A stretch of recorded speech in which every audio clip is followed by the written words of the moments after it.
नमस्कार, मी विवेक गवळी. एस न्यूजमध्ये आपलं स्वागत. सविस्तर बातम्यांपूर्वी एक नजर टाकूयात ठळक घडामोडींवर. शक्तीपीठ महामार्गाविरोधात पुणे सोलापूर महामार्गावर रणरणत्या उन्हात स्वाभिमानी शेतकरी संघटनेचं आंदोलन. राजू शेट्टी आणि पोलिसांमध्ये आंदोलनावेळी शाब्दिक चकमक. पेट्रोल, डिझेल, गॅस आणि सोन्याच्या वाढत्या दरांवरून युवा सेना आक्रमक. केंद्र सरकार विरोधात केलं अनोखं आंदोलन. येत्या 19 मे पर्यंत तावडे हॉटेल परिसरात सांडपाणी प्रक्रिया प्रकल्पाचं काम सुरू करा, अन्यथा कोणत्याही क्षणी महापालिका आयुक्त कार्यालयात सांडपाणी आणि जनावरांचे अवशेष टाकू. कोल्हापूर शहर आणि जिल्हा नागरिक कृती समितीचा इशारा. तुळशी धरणात समाधानकारक पाणीसाठा, भीज क्षेत्रातील शेतकऱ्यांना मोठा दिलासा. आणि महापौर चषकावर वेताळमाळ तालीम मंडळानं कोरलं नाव. टाय ब्रेकरमध्ये श्री शिवाजी तरुण मंडळावर मिळवला विजय. हे आहे GTPL SPN डिजिटल नेटवर्क आणि आपण पाहत आहात चॅनल एस.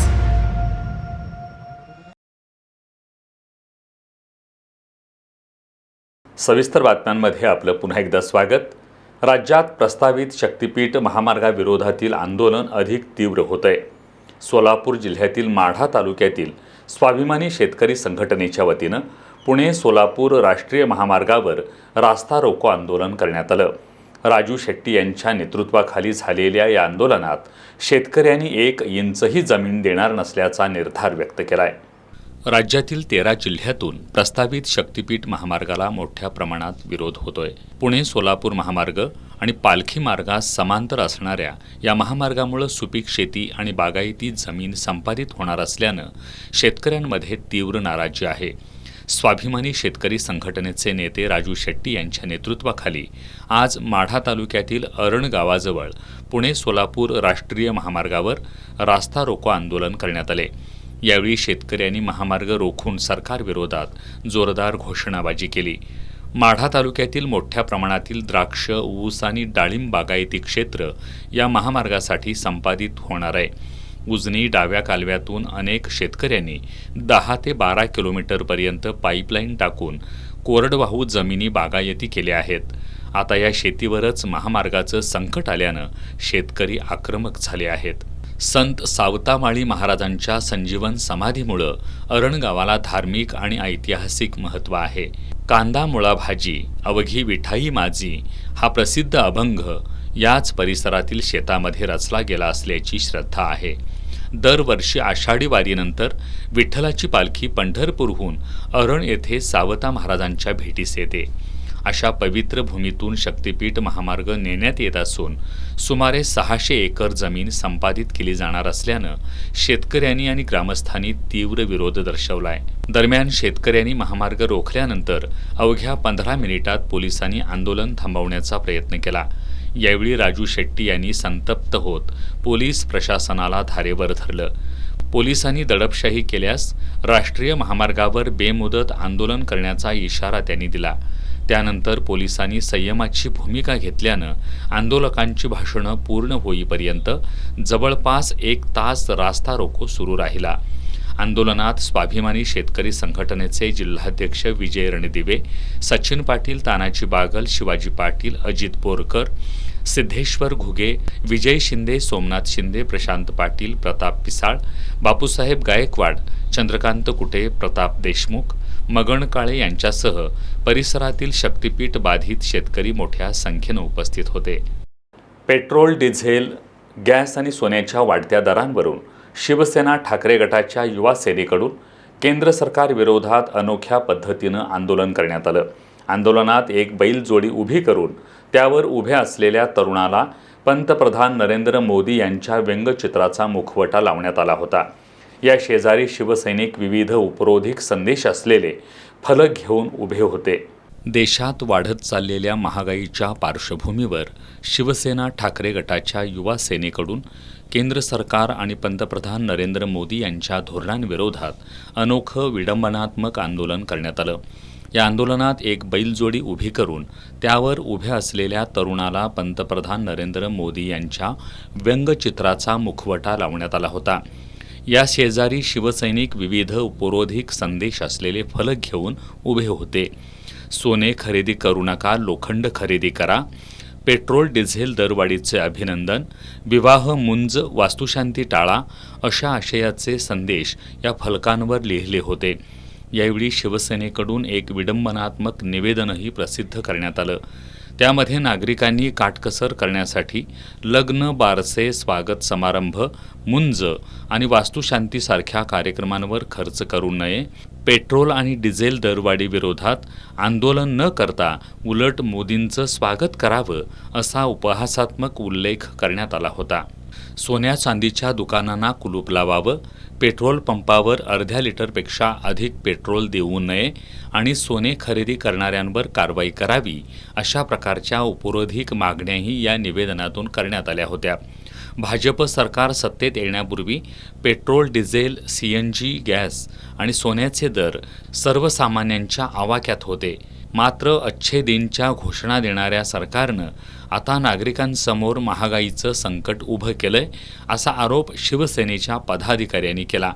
आंदोलनात शिवसेना सहसंपर्क प्रमुख विजय देवणे, शहर प्रमुख मंजित माने, विराज पाटील, राजू यादव, हर्षल पाटील, विकी मोहिते, रुपेश रोडे, राजू जाधव, दीपक गौड, शुभांगी साळुखे, दीपाली शिंदे, महादेव कुकडे, अरुण अब्दागिरी, दिनेश परमार, विनोद खोत, सुमित मिळवंती, कनिष्क शिंदे, प्रिया माने, सनरा शिंदे, रमेश वरुटे, अक्षय मोरे, इनायत लतीफ, महेश साळोखे आदी सहभागी झाले होते.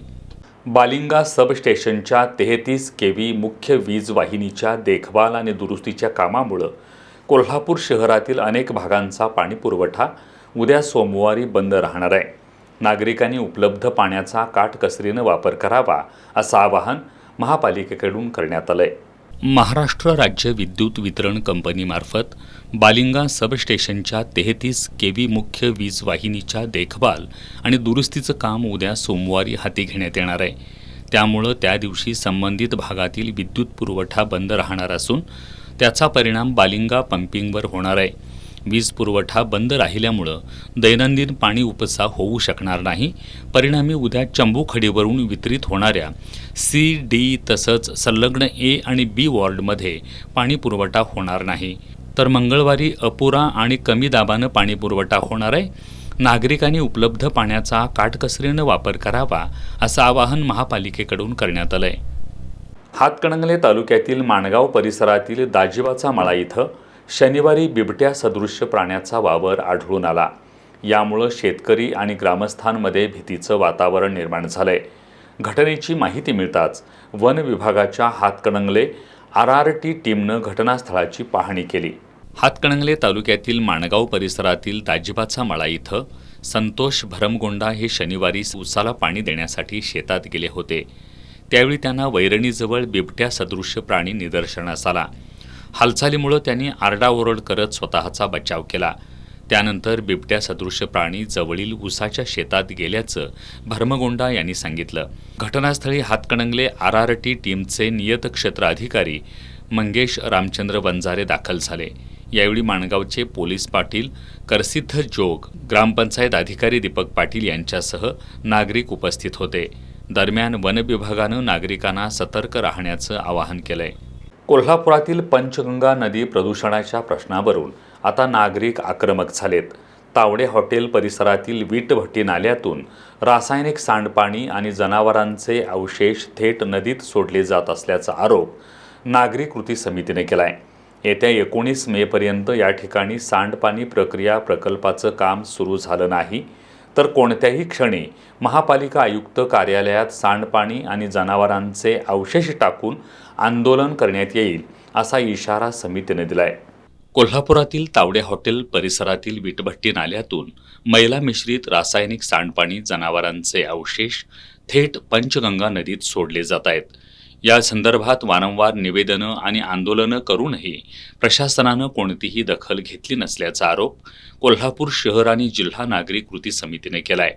सांडपाणी प्रक्रिया प्रकल्पासाठी शासनाकडून कोट्यावधींचा निधी मंजूर असून शेतकऱ्यांनी जागा देण्याची तयारी दर्शवली आहे. ठेकेदाराला वर्क ऑर्डरही देण्यात आली असतानाही प्रत्यक्ष काम सुरू नसल्याचं समितीचं म्हणणं आहे.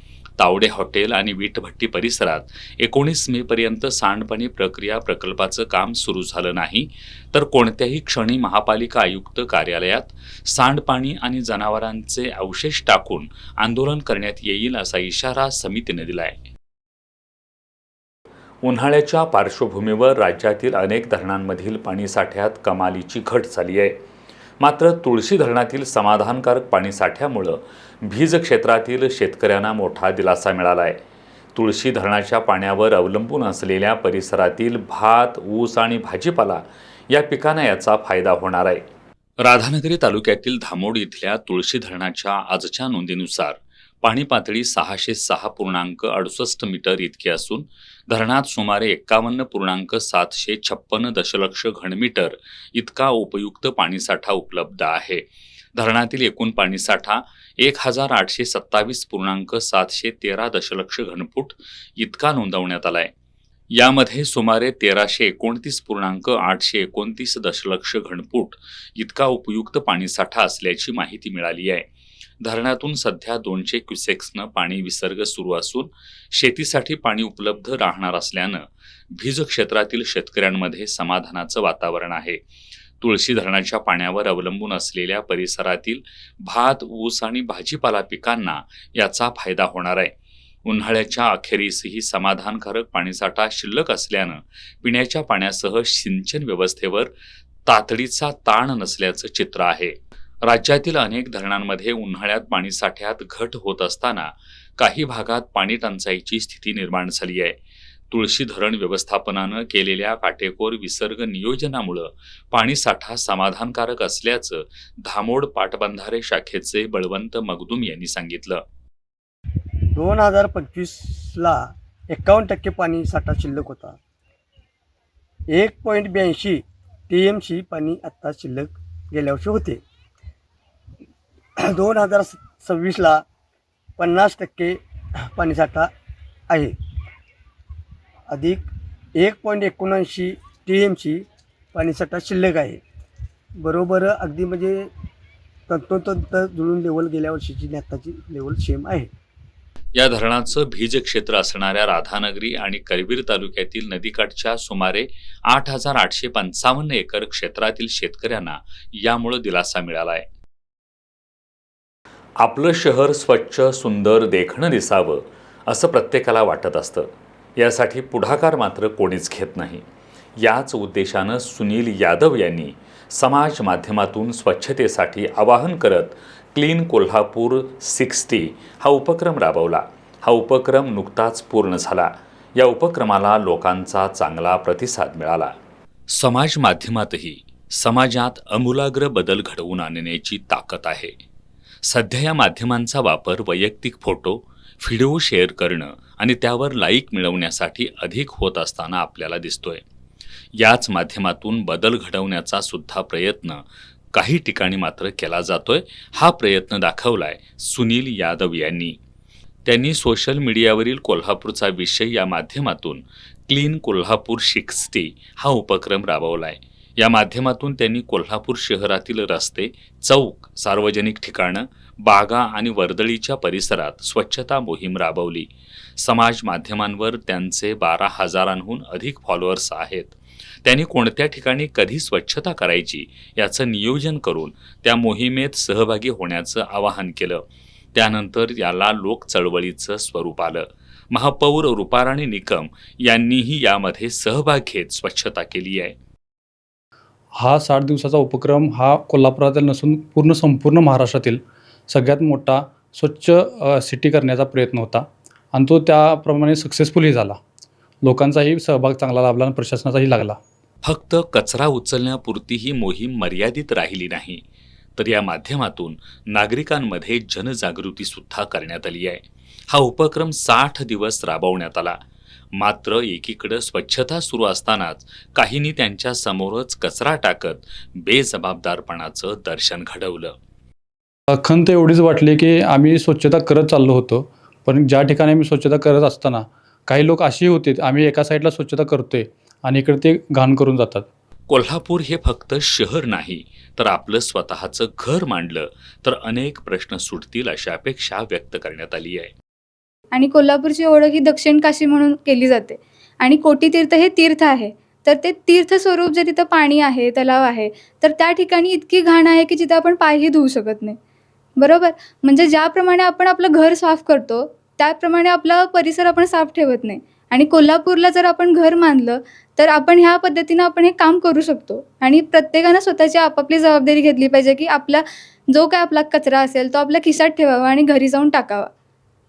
या स्वच्छता मोहिमेदरम्यान अनेक ठिकाणी नशेसाठी वापरण्यात येणारी इंजेक्शन आणि औषधांची रिकामी पाकिटं आढळून आली. त्यामुळं वाढत्या व्यसनाधीनतेविरोधातही सर्वांनी एकजुटीनं लढलं पाहिजे आणि याची सुरुवात स्वतःपासून केली पाहिजे असं आवाहन करण्यात आलं. काही ठिकाणी असे छोटे छोटे गार्डन्स जे आहेत त्या ठिकाणी लहान मुलं खेळायला येतात, तर त्या ठिकाणी आम्हाला बाटल्या ज्या असतात दारूच्या वगैरे किंवा ड्रग्सच्या रिलेटेड ज्या गोष्टी आहेत त्या सगळ्या सापडल्या. मग लहान मुलांवर त्याचा काय परिणाम होत असते? उद्या तुमच्यातलेच कुणाचं तर मुलगा तिथे खेळत असताना त्याला ह्या गोष्टी दिसणार, पुढे जाऊन तोही तसाच वागणार. मग इथे आपलीसुद्धा जबाबदारी एक नागरिक म्हणून की स्वतःहून पहिला ह्या गोष्टी टाळल्या पाहिजेत, जेणेकरून पुढे इझी जाईल गव्हर्नमेंटला ह्या सगळ्या गोष्टी मॅनेज करण्यासाठी. पंचगंगा प्रदूषणाचा प्रश्न सोडवण्यासाठी प्रशासनानं सुद्धा मदत करायला हवी असं आवाहन टीमच्या वतीनं करण्यात आलं. पंचगंगाचे जे परिसर आहे त्यामध्ये भरपूर प्रमाणात हा कचरा साठलेला आहे. हे कचरा साफ करण्याचं हे ऑल ओव्हर किंवा आमच्या एवढ्या लोकांचं ते हे नाही होऊ शकत नाही. तर त्या प्रशासनाचा, खासदारांचा यांनी जर यामध्ये जर दखल घेतली तर हे काम पूर्ण होऊ शकतं. या उपक्रमानंतर आता कोल्हापूरला फ्लॉवर सिटी ऑफ इंडिया बनवण्याचा मानस व्यक्त केला आहे. त्यामुळं स्वयंस्फूर्तीनं पुढे येणाऱ्यांच्या पाठीशी प्रशासन आणि लोकप्रतिनिधींनीही सहभाग महत्त्वाचा असल्याचं यादव यांनी सांगितलं. मोहिमेसाठी अभिषेक शहा, आसमा कुरणे, उमेश पाटील, नेहा शहा आदींचं सहकार्य लाभलं. रोटरी क्लब, कोल्हापूर हेरिटेज आणि RCKOP फाउंडेशन यांच्या संयुक्त विद्यमानं कोल्हापूर जिल्ह्यातील गरजू महिलांना स्वावलंबी बनवण्यासाठी पिंक रिक्षांचं वाटप करण्यात आलं. महापौर रुपाराणी निकम यांच्या हस्ते या रिक्षांचं वितरण करण्यात आलं. रोटरी क्लब, कोल्हापूर हेरिटेज आणि RCKOP फाउंडेशन यांच्या संयुक्त विद्यमानं कोल्हापूर जिल्ह्यातील गरजू महिलांना स्वावलंबी बनवण्यासाठी पिंक रिक्षांचं वाटप करण्यात आलं. यल्लमा मंदिर चौकाजवळील IT पार्क रोडवरील श्वास वाटिका या रोटरी क्लबनं विकसित केलेल्या उद्यान परिसरात महापौर रुपाराणी निकम यांच्या हस्ते या रिक्षांचं वितरण करण्यात आलं. रोटरी क्लब डिस्ट्रिक्ट 3170चे गव्हर्नर अरुण भंडारे यांच्या अध्यक्षतेखाली झालेल्या या कार्यक्रमात महिला सक्षमीकरणासाठी रोटरी क्लबनं उचललेल्या पावलाचं महापौर निकम यांनी कौतुक केलं. शासनाच्या पिंक रिक्षा धोरणाचा पाठपुरावा करून अधिकाधिक महिलांना स्वावलंबी बनवण्यासाठी प्रयत्न करण्यात येतील असं आश्वासन महापौर निकम यांनी दिलं. यावेळी महापौर निकम यांनी स्वतः पिंक रिक्षा चालवली. त्यानंतर श्वास वाटिका इथं वृक्षारोपण केलं. अरुण भंडारे यांनी रोटरी क्लब ऑफ कोल्हापूर हेरिटेजच्या कामाचं कौतुक केलं. प्रोजेक्ट चेअरमन प्रशांत कुलकर्णी यांनी या उपक्रमाचा आढावा घेत भविष्यातही अधिकाधिक महिलांना पिंक रिक्षा उपलब्ध करून देण्यासाठी रोटरी कटिबद्ध राहील असं सांगितलं. यावेळी पिंक रिक्षाच्या लाभार्थी स्मिता मगदूम आणि प्रभावती राशिवडे यांचा तसंच इव्हेंट चेअरमन प्रशांत कुलकर्णी आणि देणगीदार भरत जाधव यांचा सत्कार करण्यात आला. लाभार्थी महिलांना रिक्षांच्या चाव्या देऊन शुभेच्छा देण्यात आल्या. यावेळी क्लबच्या प्रेसिडेंट पूजा गांधी, सेक्रेटरी श्रुती मंत्री, कोषाध्यक्ष प्रशांत मेहता, बिपिन जाजू यांच्यासह क्लबचे सदस्य उपस्थित होते. एकती संस्थेच्या वतीनं कोल्हापुरात परीस सेंद्रिय खत महोत्सव आयोजित करण्यात आला होता. 3 दिवस चाललेल्या या महोत्सवाला नागरिकांचा उत्स्फूर्त प्रतिसाद लाभला. एकती संस्था आणि कोल्हापूर महानगरपालिका यांच्या संयुक्त विद्यमानं परीस सेंद्रिय खत महोत्सव आयोजित करण्यात आला होता. ओल्या कचऱ्यापासून सेंद्रिय खत निर्मिती करून पर्यावरण संवर्धन, स्वच्छता अभियान आणि सेंद्रिय शेतीला चालना देण्याच्या उद्देशानं याचं आयोजन करण्यात आलं होतं. याचं उद्घाटन नगरसेवक दुर्वास कदम आणि नगरसेविका डॉक्टर सुषमा जरग यांच्या हस्ते करण्यात आलं. यावेळी बोलताना डॉक्टर सुषमा जरग यांनी नागरिकांनी घरच्या घरी ओल्या कचऱ्यापासून खत निर्मिती करण्याचं आवाहन केलं. दुर्वास कदम यांनी कचरा वेचक महिलांना महानगरपालिकेच्या टिप्पर गाडीवर नोकरी मिळवून देण्यासाठी प्रयत्नशील असल्याचं सांगितलं. यासह नागरिकांनी जास्तीत जास्त सेंद्रिय खत खरेदी करून पर्यावरणपूरक उपक्रमाला सहकार्य करावं असं आवाहन त्यांनी केलं. एकटी संस्थेच्या अध्यक्षा अनुराधा भोसले यांनी कचरा वेचकांना रोजगार उपलब्ध करून देण्यासाठी तसंच पर्यावरण संवर्धनाच्या या उपक्रमासाठी प्रशासकीय यंत्रणा आणि लोकप्रतिनिधींनी सहकार्य करावं असं आवाहन केलं. या 3 दिवसांच्या महोत्सवादरम्यान माफक दरात सेंद्रिय खत, जीवामृत आणि दशपर्णी अर्क उपलब्ध करून देण्यात आला. या महोत्सवाला उत्स्फूर्त प्रतिसाद लाभला. यावेळी एकटी संस्थेचे उपाध्यक्ष संजय पाटील, भारती कोळी, अक्काताई गोसावी, बनाबाई कांबळे, मंगल कांबळे, आनंदी झारी, मंगल कांबळे, डॉक्टर सुजाता प्रभू, मंगल काळे, अनुराधा सामंत यांच्यासह एकटी संस्थेचे कर्मचारी उपस्थित होते. डेंग्यूचा फैलाव रोखण्यासाठी आरोग्य विभागानं घर टू घर जाऊन जनजागृती करणं आवश्यक आहे, असं मत जिल्हा परिषद सदस्य अमरसिंह पाटील यांनी व्यक्त केलं. पन्हाळा तालुक्यातील कोडोली इथं राष्ट्रीय डेंग्यू दिनानिमित्त आयोजित कार्यक्रमात ते बोलत होते. राष्ट्रीय डेंग्यू दिनानिमित्त पन्हाळा तालुक्यातील कोडोली इथं सार्वजनिक आरोग्य विभागांतर्गत प्राथमिक आरोग्य केंद्र केखले आणि ग्रामपंचायत कोडोली यांच्या वतीनं विविध कार्यक्रमांचं आयोजन करण्यात आलं. या कार्यक्रमाची सुरुवात मान्यवरांच्या हस्ते रोपाला पाणी घालून करण्यात आली. यावेळी बोलताना जिल्हा परिषद सदस्य अमरसिंह पाटील यांनी डेंग्यूचा फैलाव रोखण्यासाठी आरोग्य विभागानं घर टू घर जाऊन जनजागृती करणं आवश्यक असल्याचं मत व्यक्त केलं.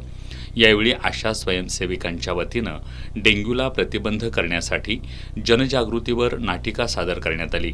तसंच गावातील मुख्य रस्त्यावरून प्रभात फेरी काढण्यात आली. यावेळी विविध स्टॉल उभारण्यात आले होते. यावेळी पंचायत समिती सदस्य मोहन चोपडे, रणजित शिंदे, कोडोलीच्या सरपंच सुनीता केकरे, उपसरपंच डॉक्टर प्रशांत जमणे, वैद्यकीय अधिकारी डॉक्टर राजवर्धन कदम, ग्रामविकास अधिकारी जयवंत चव्हाण पाटील यांच्यासह आरोग्यसेवक, आशा स्वयंसेविका आणि ग्रामस्थ उपस्थित होते. संभाव्य आपत्कालीन परिस्थितीचा सामना करण्यासाठी जिल्हा प्रशासन पूर्णपणे सज्ज असल्याची ग्वाही जिल्हाधिकारी डॉक्टर विजय राठोड यांनी दिली. कसबा बावडा इथल्या राजाराम बंधाऱ्याजवळ पंचगंगा नदीत अग्निशमन आणि आपत्ती व्यवस्थापन विभागाकडून शोध आणि बचाव कार्याची प्रात्यक्षिकं सादर करण्यात आलीत. या प्रात्यक्षिकांच्या पाहणीवेळी ते बोलत होते. संभाव्य पूरस्थितीच्या पार्श्वभूमीवर जिल्हा आपत्ती व्यवस्थापन विभागामार्फत राजाराम बंधारा इथं 3 दिवसीय प्रशिक्षण शिबिराचं आयोजन करण्यात आलं आहे. आज जिल्हाधिकारी डॉक्टर विजय राठोड यांनी आपत्कालीन परिस्थिती निर्माण झाल्यास यंत्रणा सज्ज असावी या उद्देशानं आज साहित्य आणि प्रात्यक्षिकांची पाहणी केली. सुरुवातीला जिल्हाधिकाऱ्यांनी या प्रशिक्षणामध्ये सामील झालेल्या आपदा मित्र आणि आपदा सखींची आस्थापूर्वक चौकशी करून त्यांना आपत्कालीन परिस्थितीमध्ये येणाऱ्या अडचणी जाणून घेतल्या. तसंच rescue boat, life jacket, life ring, सॉकर cutter, hydraulic cutter, rescue rope, emergency floating lights आदींची प्रत्यक्ष पाहणी केली. संभाव्य आपत्कालीन परिस्थितीचा सामना करण्यासाठी जिल्हा प्रशासन पूर्णपणे सज्ज असल्याची ग्वाही जिल्हाधिकाऱ्यांनी दिली. आपण मान्सून पूर्वतयारीचा एक भाग म्हणून आपत्ती व्यवस्थापनामध्ये जे काही साहित्य वापरलं जातं, जसे रबर बोट्स असतील आणि सगळे सेफ्टी इक्विपमेंट, रेस्क्यू इक्विपमेंट याची सगळ्याची पाहणी केली. ते सुस्थितीत आहेत की नाही ह्याची पण तपासणी केली आणि त्याचे काही डेमो घेण्यात आले. यासोबतच इथं मोठ्या प्रमाणात आमचे व्हॉलेंटियर्स जे KDRF टीमचे आहेत ते उपस्थित आहेत. त्यांचं पण रिफ्रेशर ट्रेनिंग आणि ॲक्च्युअल प्रॅक्टिकल यूज त्या साहित्याचा कसा करायचा याबद्दल सगळं ट्रेनिंग आज दिवसभर चालणार आहे आणि पुढचे 3 दिवस पण चालणार आहे. जिल्हा प्रशासन जे काही आपदा याची शक्यता आहे त्या सगळ्यासाठी जिल्हा प्रशासन पूर्ण तयारीत आहे. यावेळी करवीर तहसीलदार स्वप्नील पवार, अग्निशमन दलाचे अधिकारी दस्तगीर मुल्ला, जिल्हा आपत्ती व्यवस्थापन अधिकारी प्रसाद संकपाळ आदी उपस्थित होते. आता एक नजर टाकूयात महत्त्वाच्या बातम्यांवर संक्षिप्त स्वरूपात. फास्ट न्यूजचे प्रायोजक गोकुळ. बाळ फ्रीजमधून श्रीखंड काढ ना. आम्ही पूर्वी घरीच बनवायचो श्रीखंड, त्याची चवच वेगळी होती. आता काय सगळं रेडीमेड. आजी, हे श्रीखंड खाऊन बघ. आज तुझ्या आईनं घरीच बनवलं की काय? हे आहे गोकुळचं श्रीखंड. अगदी जिभेवर रेंगाळणार. जिभेवरच नाही तर मनावरही रेंगाळणार. गोकुळ श्रीखंड, मनावर रेंगाळणार. शिक्षण मंत्र्यांवर अजूनही कारवाई का नाही? नीट पेपरफुटी प्रकरणावर राहुल गांधींचा संताप. नीट पेपरफुटी प्रकरण, मनीषा मांढरेला 14 दिवसांची सीबीआय कोठडी. विजय मुख्यमंत्री झाल्याचा ऐकून मला धक्का बसला, अभिनेते रजनीकांत यांची प्रतिक्रिया. राजधानी एक्सप्रेसला भीषण आग, दिल्लीहून मुंबईकडे जाणारी रेल्वे वाहतूक विस्कळीत, सुदैवानं मोठी दुर्घटना टळली. नाशिकमध्ये घटसर्प रोगाच्या प्रादुर्भावानं 2 चिमुकल्यांचा मृत्यू, आरोग्य यंत्रणा हादरली. कोल्हापुरातील राजारामपुरी इथल्या माऊली पुतळा परिसरात वर्चस्व वादातून एका महिलेसह एकूण 2 मारहाण करून मोटारची मोडतोड करण्यात आली होती. या प्रकरणी 4 राजारामपुरी पोलिसांनी अटक केली आहे. न्यायालयानं त्यांना सोमवारपर्यंत पोलीस कोठडी सुनावली आहे. कोल्हापुरातील दौलतनगर इथं स्नेहल संजय चौगले राहतात. बुधवारी रात्री स्नेहल चौगले आणि ऋषिकेश चौगले हे त्यांच्या मोटारमधून माऊली पुतळा इथं गेले होते.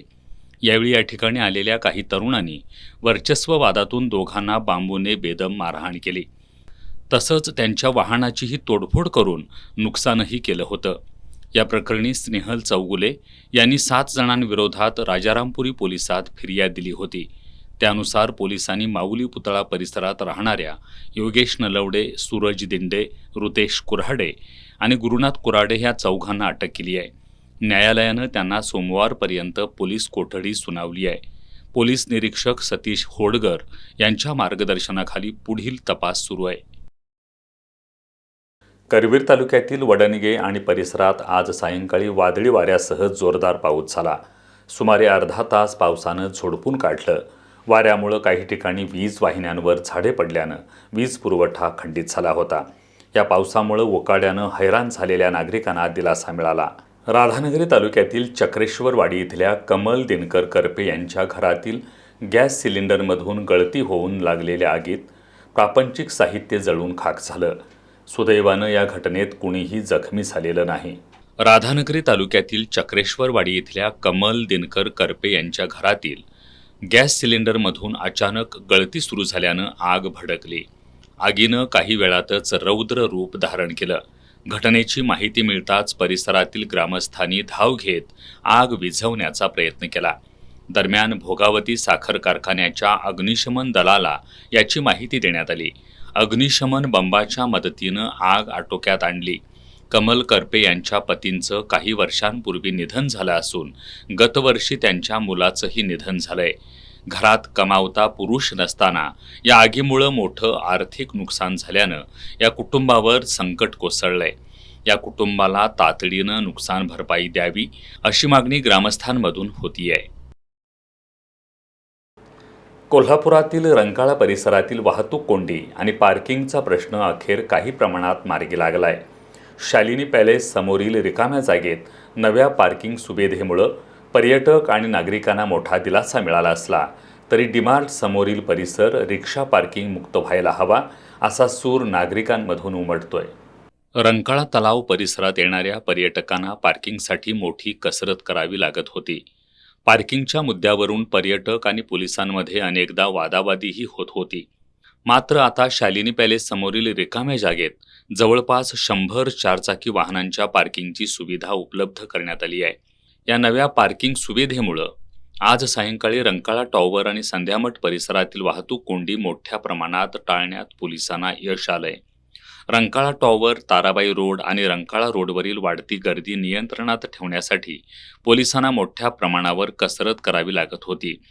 गेल्या काही दिवसात या परिसरात राबवण्यात आलेला एकेरी वाहतुकीचा प्रयोग फारसा यशस्वी झाला नव्हता. त्यामुळे पर्यायी उपाययोजना म्हणून शालिनी पॅलेस समोरील रिकाम्या जागेचं सपाटीकरण करून पार्किंगसाठी खुली करण्यात आली आहे. काल शनिवारपासून पार्किंगला सुरुवात केली गेली असून वाहनांचं पार्किंग मोठ्या प्रमाणात होताना दिसून आलं. यामुळं वाहन चालक आणि पोलीस प्रशासनानं समाधान व्यक्त केलंय. रंकाळा परिसरातील वाहतूक कोंडी कमी करण्यासाठी ही पार्किंग सुविधा महत्त्वाची ठरणार आहे. पर्यटकांनाही याचा मोठा फायदा होईल. मात्र डीमार्ट समोर मोठ्या प्रमाणात रिक्षा लागत असल्यानं पुन्हा पार्किंग समस्या निर्माण होण्याची शक्यता दिसून येतेय. त्यामुळे रिक्षा थांबा या ठिकाणापासून दुसऱ्या ठिकाणी नेण्यात यावा असा नागरिकांमधून सूर आहे. दरम्यान नव्या पार्किंग सुविधेमुळे रंकाळा परिसरातील वाहतूक अधिक सुरळीत होण्याची अपेक्षा व्यक्त होतीये. कसबा बावडा इथल्या हॉकी मैदानावर आर्यन्स ग्रुपच्या वतीनं आयोजित केलेल्या स्वर्गीय राकेश जाधव यांच्या स्मरणार्थ 5 साईड हॉकी स्पर्धेचं आयोजन करण्यात आलंय. या स्पर्धेत आज रविवारी पहिला उपांत्य सामना छावा मंडळ आणि शिवतेज मंडळ यांच्यात, तर दुसरा उपांत्य सामना कोल्हापूर पोलीस आणि महाराष्ट्र क्रीडा मंडळ यांच्यात होणार आहे. या दोन्ही सामन्यातील विजयी संघांमध्ये अंतिम सामना होणार आहे. कसबा बावडा इथल्या लाईन बाजार परिसरातील हॉकी मैदानावर राष्ट्रीय हॉकी खेळाडू स्वर्गीय राकेश जाधव यांच्या स्मरणार्थ आर्यन्स ग्रुपच्या वतीनं 5 साईड हॉकी स्पर्धेचं आयोजन करण्यात आलंय. स्पर्धेच्या दुसऱ्या दिवशी शनिवारी उपांत्यपूर्व फेरीचे सामने रंगले. यात शिवतेज मंडळ, महाराष्ट्र क्रीडा मंडळ, कोल्हापूर पोलीस आणि छावा मंडळ या संघांनी प्रतिस्पर्ध्यांवर शानदार विजय मिळवत उपांत्य फेरीत धडक मारली आहे. वेगवान खेळ, आक्रमक चाली आणि रोमांचक क्षणांमुळं प्रेक्षकांनी सामन्याचा मनमुराद आनंद घेतला. आज रविवारी रात्री पहिला उपांत्य सामना छावा मंडळ आणि शिवतेज मंडळ यांच्यात, तर दुसरा उपांत्य सामना कोल्हापूर पोलीस आणि महाराष्ट्र क्रीडा मंडळ यांच्यात होणार आहे. या दोन्ही सामन्यातील विजयी संघांमध्ये अंतिम सामना होणार असून स्पर्धेतील विजेतेपदासाठी चुरशीची लढत पाहायला मिळणार आहे. स्पर्धेच्या यशस्वी आयोजनासाठी आर्यन्स ग्रुपचे सदस्य सागर पाटील, अयूब शेख, स्वप्नील जाधव, युनुस पठाण, आकाश शिंदे, नागेश देसाई, विकी पोवार, राजू गवळी, सुहास खांडेकर आणि शहाबाज गवंडी हे परिश्रम घेत आहेत. महापौर चषक फुटबॉल स्पर्धेचा अंतिम सामना श्री शिवाजी तरुण मंडळ विरुद्ध वेताळमाळ तालीम मंडळ यांच्यात खेळण्यात आला. हा सामना टाय ब्रेकरवर वेताळमाळ तालीम मंडळानं जिंकत महापौर चषकावर आपलं नाव कोरलं. विजेत्या उपविजेत्या संघांना मान्यवरांच्या हस्ते रोख रक्कम आणि चषक प्रदान करण्यात आला. कोल्हापूर महानगरपालिका आयोजित महापौर चषक फुटबॉल स्पर्धेत छत्रपती शाहू स्टेडियमवर आज श्री शिवाजी तरुण मंडळ विरुद्ध वेताळमाळ तालीम मंडळ यांच्यात अंतिम सामना खेळण्यात आला. सामन्याच्या पूर्वार्धात सुरुवातीपासूनच दोन्ही संघांकडून आक्रमक चढाया करण्यात आल्या, मात्र कुणालाही गोल करता आला नाही. त्यामुळं पूर्वार्धात सामना गोल 0 बरोबरीत राहिला. उत्तरार्धात सुद्धा दोन्ही संघांकडून आक्रमक खेळ पाहायला मिळाला. या दरम्यान शिवाजी मंडळाच्या खेळाडूंकडून अनेक सोप्या संधी वाया गेल्या. उत्तरार्धातही कुणाला गोल करता आला नाही. त्यामुळं सामन्याच्या निकालासाठी टाय ब्रेकरचा अवलंब करण्यात आला. यामध्ये वेताळमाळ संघाकडून शोएब बागवान, जय कामत, प्रणव कणसे आणि रेहान मुजावर यांनी अचूक गोल केले. शिवाजी तरुण मंडळाकडून सूर्यप्रकाश सासणे, रोहन अडनाईक यांनी गोल केले, तर संकेत अनिल साळोखे, दर्शन पाटील यांना गोल करता आले नाहीत. त्यामुळे वेताळमाळ संघानं टाय ब्रेकरवर 4-2 गोल फरकानं हा सामना जिंकत महापौर चषकावर आपलं नाव कोरलं. या विजयानंतर वेताळमाळ संघाच्या समर्थकांनी जल्लोष केला. खासदार शाहू महाराज छत्रपती, मधुरिमाराजे छत्रपती, महापौर रुपाराणी निकम, उपमहापौर अक्षय जरग, विरोधी पक्षनेते राजेश लाटकर यांच्या प्रमुख उपस्थितीत विजेत्या वेताळमाळ संघास 1.5 लाख रुपये रोख आणि महापौर चषक देऊन गौरवण्यात आलं. तर उपविजेत्या श्री शिवाजी तरुण मंडळ संघास 75,000 रुपये रोख आणि चषक देऊन गौरवण्यात आलं. तसंच वैयक्तिक कामगिरी करणाऱ्या खेळाडूंना 10,000 रुपये रोख आणि पारितोषिक देऊन गौरवण्यात आलं. मालिकावीर होण्याचा मान वेताळ संघाचा विशाल कुर्णे यानं पटकावला. त्याला 20,000 रुपये रोख आणि पारितोषिक देऊन सन्मानित करण्यात आलं. या स्पर्धेत निवेदन करणाऱ्या विजय साळोखे यांनाही सन्मानित करण्यात आलं. यावेळी अतिरिक्त आयुक्त रविकांत आडसूळ, उपायुक्त किरणकुमार धनवाडे, परितोष कंकाळ, स्थायी समिती सभापती विशाल शिराळे, महिला व बालकल्याण सभापती कौसर बागवान, नगरसेवक संजय मोहिते, आदिल फरास, विजयसिंह खाडे पाटील आदी उपस्थित होते. करवीर तालुक्यातील हनुमंतवाडी इथल्या मेजर जिम फिटनेसच्या वर्धापन दिनानिमित्त आयोजित रक्तदान शिबिराला चांगला प्रतिसाद मिळाला. सांगली इथल्या हिंदरत्न प्रकाश बापू पाटील ब्लड बँकेच्या सहकार्यानं आयोजित या शिबिरात 70हून अधिक दात्यांनी रक्तदान केलं. यावेळी जिमचे संचालक गजानन पाटील, संचालिका नीलम पाटील, माजी सरपंच संग्राम भापकर, मेजर प्रकाश शिंदे यांच्या हस्ते रक्तदात्यांना सहभाग प्रमाणपत्र आणि भेटवस्तू देऊन गौरवण्यात आलं. शेवटी पुन्हा एक नजर आजच्या ठळक घडामोडींवर. शक्तिपीठ महामार्गाविरोधात पुणे सोलापूर महामार्गावर रणरणत्या उन्हात स्वाभिमानी शेतकरी संघटनेचं आंदोलन. राजू शेट्टी आणि पोलिसांमध्ये आंदोलनावेळी शाब्दिक चकमक. पेट्रोल, डिझेल, गॅस आणि सोन्याच्या वाढत्या दरांवरून युवा सेना आक्रमक. केंद्र सरकारविरोधात केलं अनोखं आंदोलन. येत्या 19 मे पर्यंत तावडे हॉटेल परिसरात सांडपाणी प्रक्रिया प्रकल्पाचं काम सुरू करा, अन्यथा कोणत्याही क्षणी महापालिका आयुक्त कार्यालयात सांडपाणी आणि जनावरांचे अवशेष टाकू. कोल्हापूर शहर आणि जिल्हा नागरिक कृती समितीचा इशारा. तुळशी धरणात समाधानकारक पाणीसाठा. भीज क्षेत्रातील शेतकऱ्यांना मोठा दिलासा. आणि महापौर चषकावर वेताळमाळ तालीम मंडळानं कोरलं नाव. टाय ब्रेकरमध्ये श्री शिवाजी तरुण मंडळावर मिळवला विजय. बातम्यांच्या ताज्या अपडेटसाठी एस न्यूज कोल्हापूर इंस्टाग्रामवर फॉलो करा आणि एस न्यूज कोल्हापूर हे यूट्यूब चॅनल सबस्क्राईब करा. याबरोबरच हे बातमीपत्र संपलं. नमस्कार.